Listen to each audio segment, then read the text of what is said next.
préoccupé par des choses. On parle d'au moins 47 morts entre le coup d'État de septembre 2021 et maintenant. 47 morts. J'aimerais pas que ça arrive dans mon pays. J'aimerais pas que ça arrive dans un autre pays. Et donc, ça doit nous préoccuper. Et le rapport est muet sur cet aspect-là. 47 morts. On ne parle pas de 47 poules mortes. On ne parle pas de 47 chèvres mortes. On parle de 47 vies humaines. Et j'aimerais que nos frères et sœurs de la Guinée nous disent, est-ce qu'on a identifié ceux qui ont tué au moins ces 47 personnes? Est-ce qu'elles ont été sanctionnées, ces personnes qui ont commis ces crimes?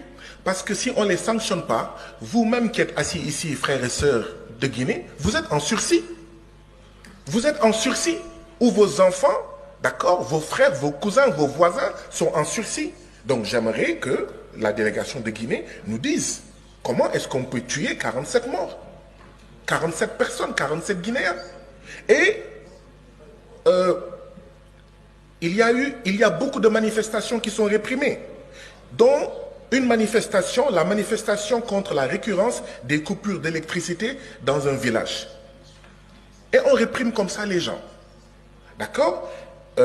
Un général, le général Sadiba Koulibaly, il est mort en prison. Mais c'est grave, c'est dangereux. Si un général peut mourir en prison en Guinée, ça veut dire que tous les Guinéens peuvent mourir en prison. Si on ne peut pas protéger la vie d'un général en prison en Guinée, ça veut dire que tous les Guinéens sont en sursis.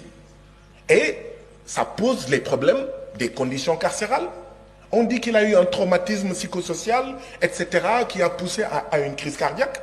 Mais ce traumatisme-là, les gens ne le voyaient pas. Donc ça veut dire que les prisonniers guinéens n'ont pas en fait de médecins qui puissent voir que celui-là, il est en train de mourir et que ça conduit à une crise cardiaque. C'est quoi les conditions carcérales en Guinée? D'accord? Et c'était le numéro 2 de la junte. Ça fait peur. Qu'est-ce qui se passe en Guinée? Et quand est-ce qu'aura lieu les élections en Guinée? Les efforts, nous les notons, mais quand est-ce qu'aura lieu l'élection, d'accord, présidentielle en Guinée?